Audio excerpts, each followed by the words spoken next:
오늘 저와 여러분이 읽은 오늘 본문에서 가장 먼저 눈에 띄는 것은 우리 주님께서 마리아를 가리켜서 어머니라고 하지 않으시고 여자여라고 부르셨다는 사실입니다.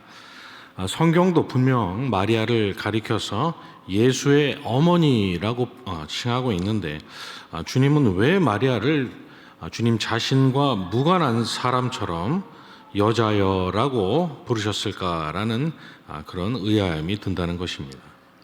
또 한 가지 본문에서 눈에 띄는 점은 연회에 포도주가 떨어졌다고 말하는 마리아에게 우리 주님께서 나와 무슨 상관이 있나이까 내 때가 아직 이르지 아니하였나이다 라고 말씀하셨다는 것입니다. 물론 그 일은 주님과 전혀 상관없는 일이 맞습니다. 주님이 그 연회를 여신 연회장도 아니시고 또 우리 주님은 그 떨어진 포도주 문제 따위를 해결하려고 이 땅에 오신 분이 아니시기 때문입니다. 그런데 주님은 왜 상관이 없다고만 말씀하시지 않으시고 내 때가 이르지 아니하였다라고 말씀하셨냐는 것입니다. 지금 당장은 아니지만 때가 이르면 주님과 상관없던 그 일이 상관 있게 된다라는 그런 뉘앙스로 우리 주님께서 말씀을 하신 것입니다. 그 말씀을 하신 후에 주님이 하인들에게 정결 예식을 따라 두세 통 드는 돌 항아리 6에 물을 채우라 하시고 또 그것을 연회장에게 갖다 주라 하신 점도 그러합니다.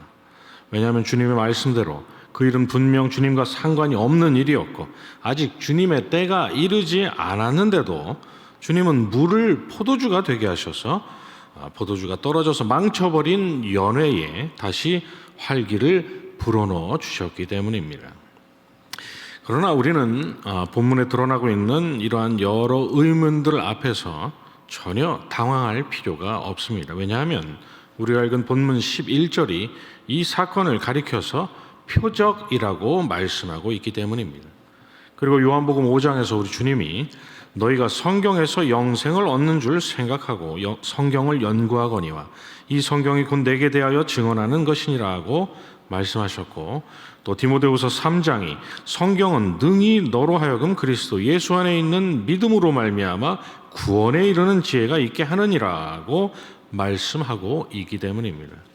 의심할 여지 없이 본문에 기록된 가나의 혼인잔치 역시도 예수 그리스도로 말미암아 멸망치 않고 영생을 얻는 구원의 길을 보여주는 표적이라는 힌트를 성경이 저와 여러분에게 주고 있는 것입니다. 일단 우리 주님께서 마리아를 가리켜서 여자여라고 하신 것은 지극히 당연한 말씀입니다.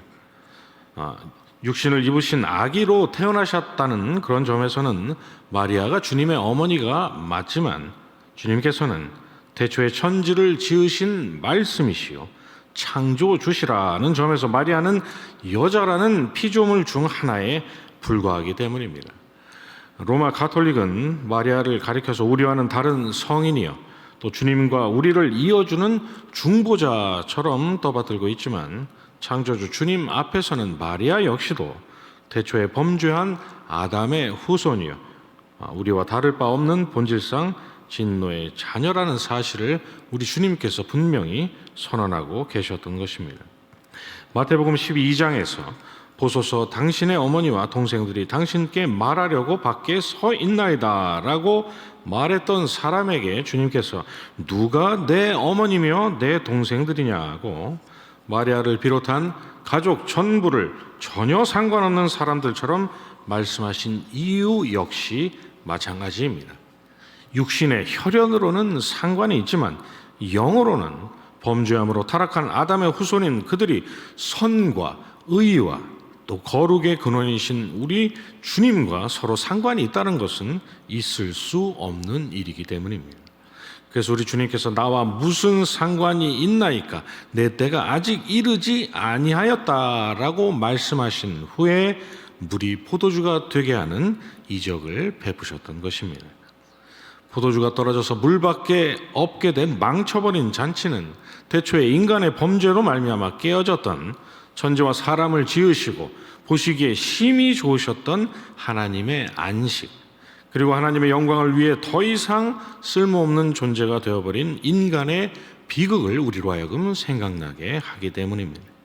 쓸모없는 물을 호도주가 되게 하셨던 일, 그래서 망쳐버린 잔치에 활력을 불어넣으신 그 일을 통해서 우리 주님은 장세전에 하나님께서 계획하신 태초에 깨어진 하나님의 안식의 회복과 또 태초의 범죄로 아무짝에도 쓸모없이 멸망당할 존재로 전락할 인간의 안식의 회복, 곧 사람을 다시 태초에 지음받은 목적인 하나님께 영광을 돌릴 존재로 바꿔놓으시기 위한 주님의 십자가의 대속의 역사를 미리 우리에게 예표하고 계셨던 것입니다. 때가 이르러 그 역사가 이루어지는 그 날은 누구든지 하늘에 계신 내 아버지의 뜻대로 하는 자가 내 형제요 자매요 어머니라고 하셨던 우리 주님의 말씀처럼 거룩하신 주님과 상관이 없던 거룩하지 않은 존재들이 주님의 십자가의 공로로 말미암아 거룩하신 주님과 상관이 있는 거룩한 존재로의 어머니요 형제요 자매로 거듭나는 감격스러운 날이 될 것임을 주님께서 보여주신 것입니다. 이것이 주님께서 마리아를 여자여라고 부르신 또 다른 이유인 것이죠.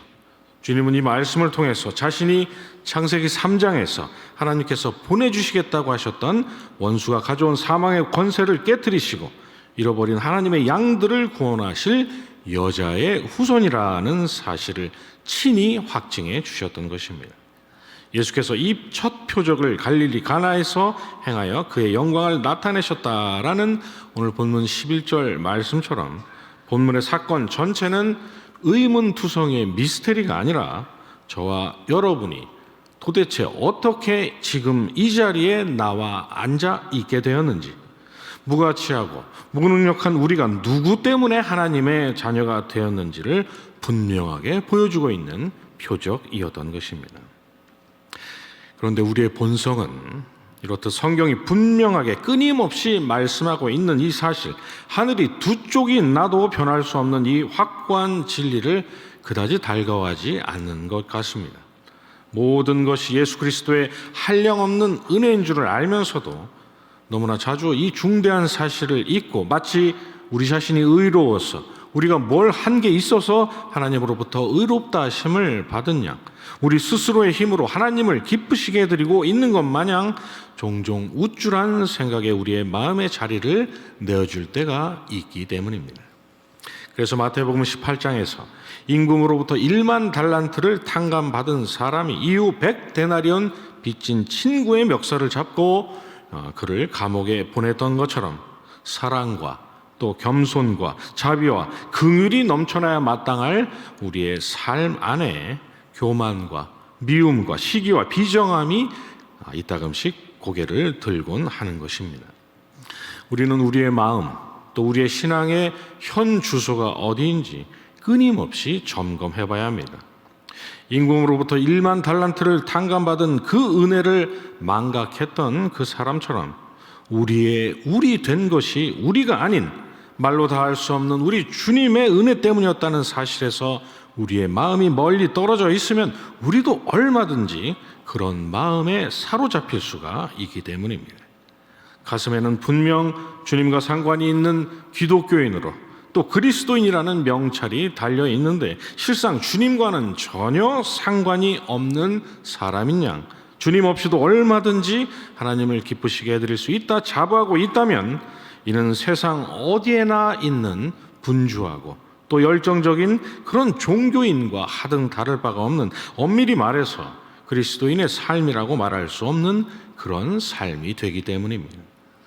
또 다른 오늘의 날주인 계시록 3장에서 내가 말하기를 나는 부자라 부요하여 부족한 것이 없다 하나 내 곤고한 것과 가련한 것과 가난한 것과 눈먼 것과 벌거벗은 것을 알지 못하는도다라는 라오디게아 교회를 향한 우리 주님의 책망이 바로 이 점을 말씀하고 있는 것이죠. 주님은 그 라오디게아 교회를 향해서 내가 너를 권하노니 내게서 불로 연단한 금을 사서 부요하게 하고 흰옷을 사서 입어 벌거벗은 수치를 보이지 않게 하고 안약을 사서 눈에 발라보게 하라고 하시면서 볼지어다 내가 문 밖에 서서 두드리노니 누구든지 내 음성을 듣고 문을 열면 내가 그에게로 들어가 그와 더불어 먹고 그는 나와 더불어 먹으리라. 이기는 그에게는 내가 내 보좌에 함께 앉게 하여 주기를 내가 이기고 아버지 보좌에 함께 앉은 것과 같이 하리라고 말씀하셨습니다.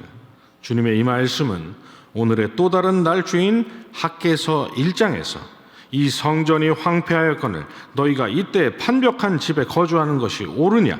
너희가 많이 뿌릴지라도 수확이 적으며 먹을지라도 배부르지 못하며 마실지라도 흡족하지 못하며 입어도 따뜻하지 못하며 일꾼이 삭슬 받아도 그것을 구멍 뚫어진 전대에 넣음이 되느니라.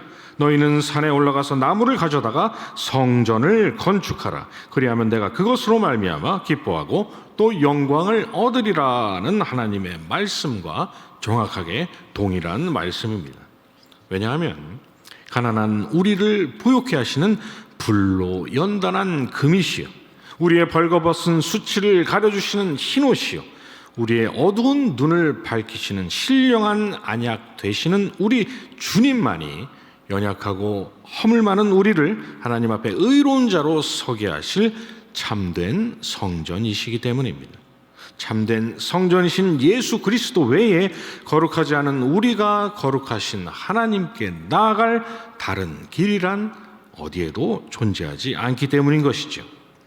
포로에서 돌아온 이스라엘에게 성전을 재건하라고 하셨던 하나님의 족구처럼 하나님의 자녀된 우리에게 있어서 우리의 시선과 마음과 생각이 영원한 성전 되신 예수 그리스도를 향하여 고정되어 있느냐 아니냐의 그 문제보다 우리에게 더 중요하고 더 심각하고 더 시급하고 필수적이고 기본적인 문제란 없기 때문입니다. 오늘의 날주 본문 4군데 전부가 한 목소리로 바로 이 점을 우리에게 말씀하고 있는 것이죠. 예수 그리스도와 동행하는 것보다 하나님을 기쁘시게 하고 하나님께 영광을 돌릴 더 좋은 길이 없다고, 하나님의 자녀가 되는 시작뿐만이 아니라 하나님의 자녀로 살아가고 있는 지금 이 순간과 썩지 않을 영화로운 몸을 입게 될 구원의 최종적인 완성에 이르기까지 우리 주 예수 그리스도의 은혜를 떠나서는 상상조차 할 수 없다고, 세상 바라보고 우리 자신을 바라보라는 육신의 소리를 우리가 부인하고 끊임없이 주님 바라보는 것, 이것이 기독교요, 이것이 그리스도인의 끊임없는 개혁과 회개와 열심과 헌신의 핵심이요 근간이요 본질이라고 성경이 우리에게 말씀하고 있는 것입니다. 이것을 늘 기억하시면서 하나님께서 허락하신 오늘 하루도 우리 주님과 함께 담대히 이 세상을 이기며 살아가시는 저와 여러분이 되시기를 간절히 소원합니다.